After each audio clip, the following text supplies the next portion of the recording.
All right, so what I ended up doing with the rear suspension is they do make a kit to stick your leaf springs inboard of the frame. So before, these things were outside. Leaf springs would be out here, and you'd lose, you know, that width of the leaf spring as far as tire clearance goes. So by putting this kit inside the frame there, you gain all that clearance there. With just a mini tub, you can fit these big tires under here. These are 315s. I had 335s, which still fit good. But with the Global Time Attack guys, the Yokohamas were the tire of choice, or sponsored. So they only make a 315 wide. Haven't come out with a 335 yet. And then I got the Hellwig bar up here. Custom mounts to make all this work, which is just a piece of steel. Kind of slid it up top there to get it as high as possible. And then just a Hellwig bar, you know, welded the brackets onto the differential. Once I got it set, had it at the stiffest setting, obviously, for all in the grand scheme of trying to get this thing to stiffen up. Did a custom shock tower kind of, and you know, brace up there, which helped stiffen it up at the same time. And then did ride techs to get some adjustability and just a better shock in general. I don't know if I can get back in here right now, but it's got the Willwood 13s back in there. It is sitting on a 2-inch block. It's a solid block. It is bolted into the leaf spring for extra strength and for regulation rules, I believe. And then the back is C-notched to get the leaf spring inboard kit to work like it's supposed to, with short shackles to get the ride height that I was trying to look for, but still ended up doing blocks. 4 9-inch with 350s. And then, so this was part of my cage, roll cage that I put in. So everything was welded right to here, you know, front and back.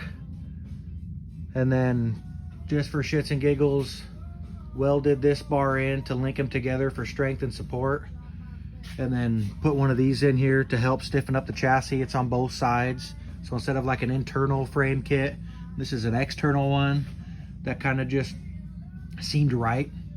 No, just a crappy transmission cross member, just angle iron back here. Gave me some adjustability when I needed it, when I changed transmissions. And then this kit was an old kit for an early rack and pinion setup. And then this steering shaft was kind of the magic behind making this setup work. So had a steady and then multi joints to make this work with the headers I had. It did not bind, but it did require, you know, these very nice chromoly joints from Fire River, I believe. It was a necessity to make the angles work without the joint wearing out premature and causing extra slack, and just the fear of having one of those break was not good. So bought good joints there. LS motor mounts were a weld in. Good setup, worked good for me with nice bushings in there, solid. You can see some of my brake ducting that I had going in here at the time, which I'm not using now. The provision in the head or the turn signal light is still there, but I hope that it's not necessary at this point. For whatever reason, if those bare brakes don't want to work for me, I can always, you know, unplumb this or buy new, because it got crinkled in there. Very, very tight with this setup here. But tubular control arms, top and bottom. This was a kit, part of the rack and pinion setup. This whole bracket under here bolts to the control arm mounting holes, and then the control arm holds it tight. I did have to modify this original bracket. This was not tapered like you see. I cut those off, beveled and re-welded both of those to get the angle for my steering shaft that I fought so hard to make work. And then I bought a giant spline sway bar to go in here. And one of my secrets to making this setup work was that square tubing block right there, and then welded this pipe there to get it low enough to have this system work. It's kind of one of my little secrets I had to make a front sway bar in the size I wanted to work, and keep everything inboard of the control arm here. So as you can see, it is just inside and the frame really close to where it didn't rub the arm. I did a lot of planning to make this work to fit these big 315s on the front.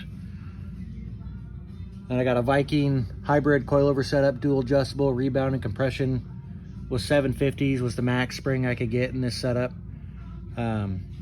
Ideally I would probably go more, but it was just not available without doing something one-off, probably charging me a fortune.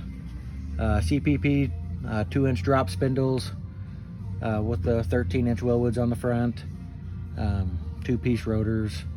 It's a good setup. I just was pushing them too hard, I think.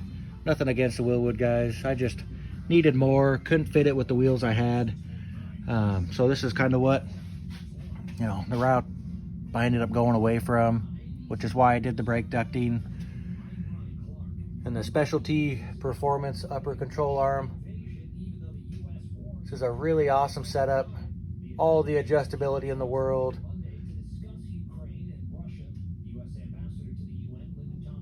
And these ones are trying to get you a better visibility. Come with those pucks that I built for my chassis now to get you enough camber.